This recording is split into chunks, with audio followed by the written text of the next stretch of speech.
Shara Bullet gave an update on his nose following UFC Abu Dhabi. During his fight with Marc-Andre Barriault, he took a big overhand right in the second round that ended up breaking his nose. Shara was taken to the hospital after the fight and underwent surgery. Today he posted this to his Instagram story. He wrote, "All is good."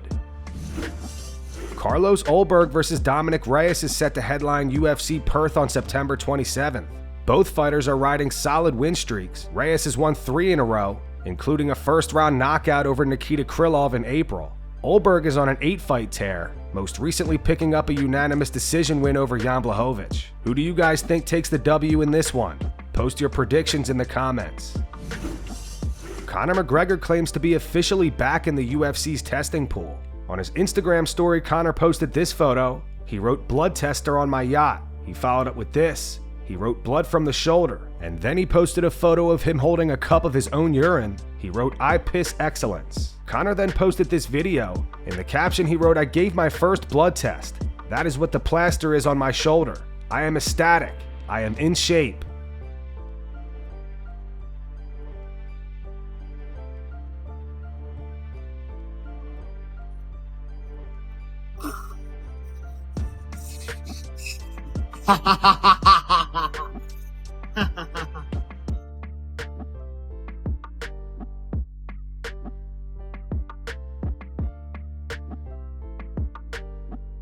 Conor also mocked Ilia Topuria. He posted this photo of Ilia's head photoshopped onto his body with the mohawk and added laughing crying emojis. Arman Tsarukyan made an appearance on King of Violence with Chuck Liddell. Despite Justin Gaethje saying he'd retire if he doesn't get the next lightweight title shot, Arman says he needs to beat him first. Who would you fight if you had a chance? Who you want? Top on your list. Of course I want Islam, but like right now, it makes sense to fight with Gaethje because he's coming. He just beat the number 11 or 12 Fiziev. He doesn't deserve title fight. That's 100% because he lost just Holloway. Beat on short notice. He beat Fiziev. Fiziev knew about the fight 5 days and like came and won him. He won him barely decision, you know. And now he's talking about title fight. It's not fair, and that's why I think he gotta beat me to deserve for the title, fight for the title. Khabib Nurmagomedov says the long preparation time needed makes a comeback to MMA unlikely. Khabib said he hasn't put on gloves in 5 years, and 3 months of preparation would not be enough. On the Hustle show, Khabib said, "You mean fighting shape? No, 2 to 3 months wouldn't be enough. I'll be 37 in 2 months, in September." If we're talking purely hypothetically, right? If we're being honest, it would take at least 6 months, because when you're getting into shape, sometimes people make this mistake. Here's what happens. You look at this. This fighter's in good shape ahead of the fight, but that doesn't mean anything. How he looks means nothing. What matters most is how many sparring rounds he's done and who he sparred with. Everything else, lifting, fitness, running, it means nothing.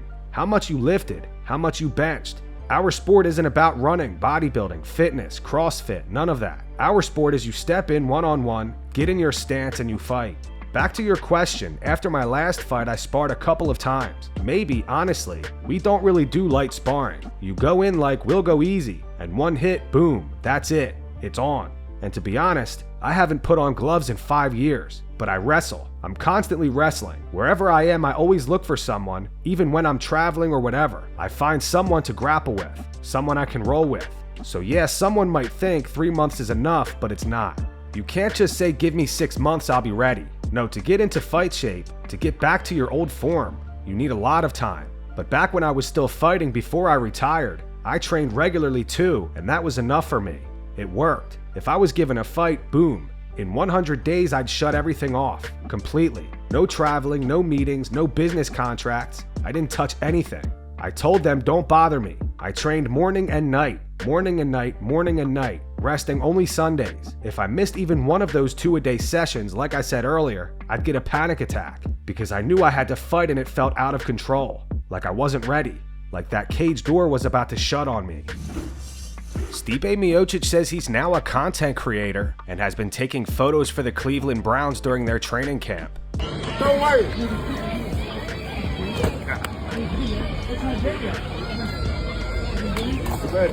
Woo! My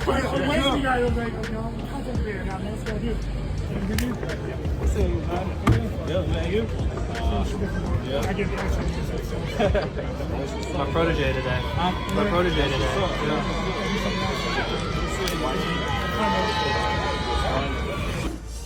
Tom Aspinall is set to defend his heavyweight title against Ciryl Gane at UFC 321. Matt Brown explains why Aspinall absolutely cannot lose this fight. Speaking to MMAfighting.com, Brown said the heavyweight division is on the line. If Gane goes in and beats him, no disrespect to Gane, love the guy, the heavyweight division loses a lot of respect. Even if Tom goes out there and it's a close fight or he gets dropped and then has to come back or something like that, the heavyweight division has so little respect right now. Probably deservedly, so I think with Gane getting his third title shot in a couple of years, Tom has to show that he is the heavyweight division. He has to prove that to the world.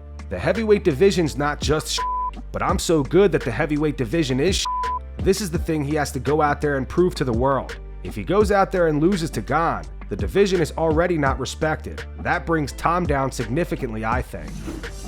Jiri Prochazka was not impressed with Khalil Rountree's performance against Jamal Hill. Khalil won via unanimous decision. However, Jiri thinks he could have gotten a finish and just gave Jamal too many chances.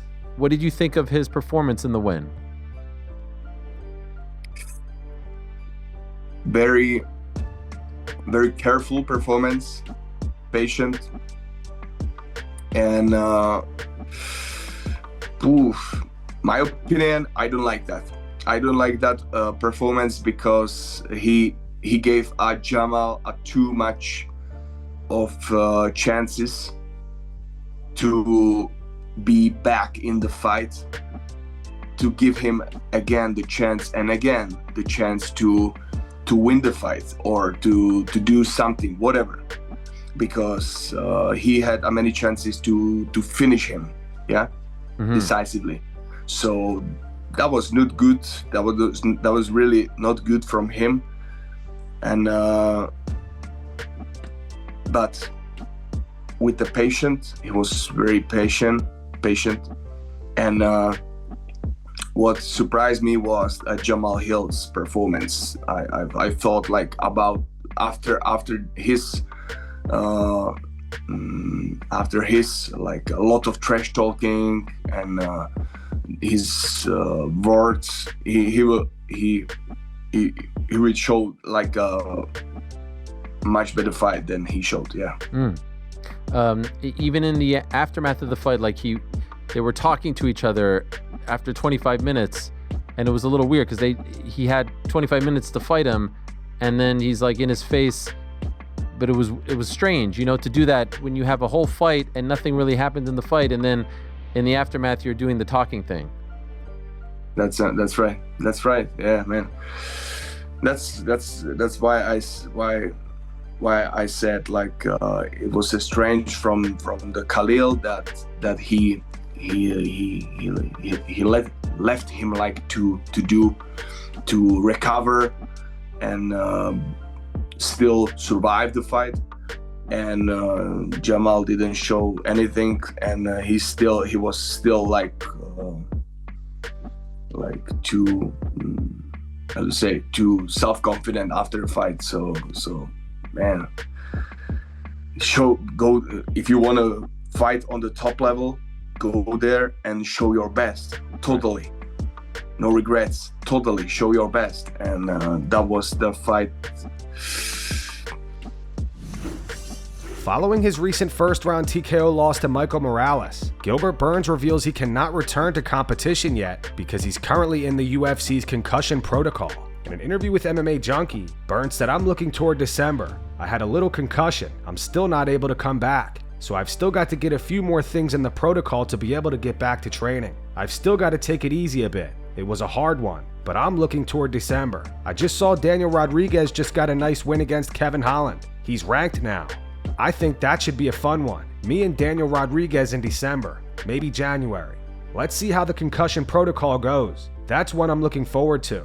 With the brain, you can't play at all. We've got to take it most serious. Most likely December or January. Let's see how it goes." Magomed Ankalaev posted footage of him in training camp, preparing to defend the light heavyweight title in a rematch with Alex Pereira at UFC 320.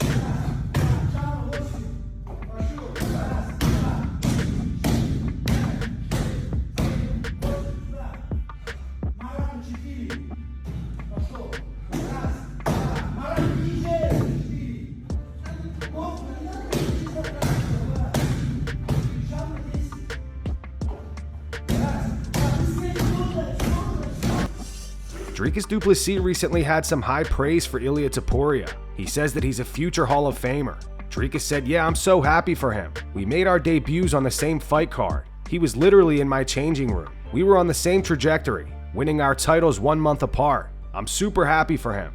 I think he's one of those special characters who's just gonna be a Hall of Famer, no doubt. Unbeaten. He's the first unbeaten guy with 2 titles. I'm super happy for him and I rate him very highly. As an all-around fighter, obviously striking, power, knocking out 3 legends, I think he's incredible. In my opinion, he's one of the best, if not the best in the UFC right now." Dricus also had high praise for Tom Aspinall. He continued, "Yeah, I think he's incredible. I think he also made his debut on my debut card. The first time you saw Tom Aspinall fight, you knew there was something special. He's almost the next generation of heavyweights in my opinion. He moves like a middleweight. He's light on his feet. He can grapple, he can strike, he can wrestle. I'm really happy for him. He's going to be a great champion, and I think he's going to be champion for a long time. I don't think there's a lot of heavyweights, if any, on his level right now. I think he's a great guy. I've spoken to him quite a few times. He's a great guy and I think he's going to be a great champion." Tom Aspinall responded to Dricus by reposting that interview to his Instagram story. Paul Felder goes after Ilia Topuria for saying that he'd rather vacate the lightweight title than defend it against Arman Tsarukyan next. I'm the world champion. I'm never gonna give him a chance to fight for the title. I will be like, listen, if that's the case, take my belt. Felder said, "I mean, the guy's the #1 contender, and to say that you would rather relinquish the belt than fight him is, come on, man, we're getting a little carried away. In this generation of fighters, when they get to the top position, they are so willing to jump around weight classes to try to deny fighting guys. It's not how it works. If you're the best and he's not on your level and all this kind of stuff, then prove it. Just go out there and prove it." I hate that. I saw his comments and I was like, come on, man. Here we go again. We got a champion who's just looking for the biggest thing. Look, the UFC's not going to try to put you in a position that's not going to be a big thing. And I think you're getting to a position, Ilia, where you are the thing. They don't need the other guy to necessarily be the thing. You're that guy that people want to see. Michael Bisping also gave his take on Ilia Topuria refusing to fight Arman. Bisping compares Ilia to John Jones. On his YouTube channel, Bisping said, "Is Ilia Topuria pulling a John Jones? Because Arman Tsarukyan is a real threat to anybody. He's a tremendous fighter. I know a lot of people discredit him for pulling out at the last minute, and rightfully so. That's not a good look. However, he's a really good fighter. Simple as that. He can do it all. He's got the striking, the wrestling, the cardio, the strength. He's very young. He's in his prime. The man's an absolute monster." Ilia Topuria said if the UFC made him fight Arman Tsarukyan, he would vacate the belt. Topuria doesn't want to fight him. He wants nothing to do with Arman Tsarukyan. So now Arman Tsarukyan's out there. He's making videos of little ducks. He's doing a Tom Aspinall, taking a duck wherever he went with him. Remember that whole saga with John Jones and Tom Aspinall? But now we've got a new version. Now it's Ilia Topuria and Arman Tsarukyan. Arman Tsarukyan's even making a bet, offering him $500,000, $500,000 if he beats him, doing whatever he can to get the fight. You could say that Ilia is only doing this to get under the skin of Arman Tsarukyan, but it's not a good look. If you're the champion, just like when John Jones was the champion, if you're the champion, you've got to fight the interim champ if there is one. If you're the champion, you're supposed to fight the #1 guy. Simple as that. I don't want to talk about Ilia Topuria because the man is awesome. Every time I've met him, he's an absolute class act. He's humble, he's down to earth, he's great to talk to, he's very intelligent, he's good for the sport, he's a great ambassador. He represents 2 countries, fights his goddamn ass off.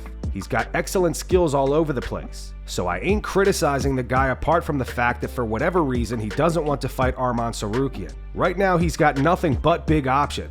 Ilia Topuria needs to fight. He needs to accept the fight with Arman Tsarukyan. Because who's he going to fight? Is it going to be Paddy Pimblett? Arman's out there talking about Paddy Pimblett, saying his last few opponents, if you combine their records, they've lost their last 13 in a row. That doesn't quite stack up, but I get the point that he's making. However, he's building his brand. Justin Gaethje has been around forever, however he's ranked #3, and he has fought for the belt twice. Arman Tsarukyan is ranked #1. Whether he likes it, Ilia likes it, anyone likes it, if you want to do it on a merit-based system, Arman Tsarukyan is the guy. And that's going to wrap it up for the news. Thanks for watching. For daily MMA news and content, subscribe to Full Mount MMA and click the bell icon to be notified when we post videos. Here are the 3 top comments from last video.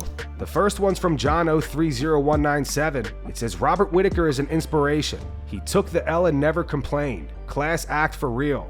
The second one's in reference to Nate Diaz calling out Max Holloway. It says, I'm certain Nate's defensive strategy of blocking every punch with his head will be effective against Max. And the final one's from Chocodiles OMG. It says, Dana lying. Let me show you my shocked face. Those were the 3 top comments from last video. If you want to be featured in the next one, all you have to do is comment down below. And if you missed yesterday's news, click the video on screen right now to get caught up.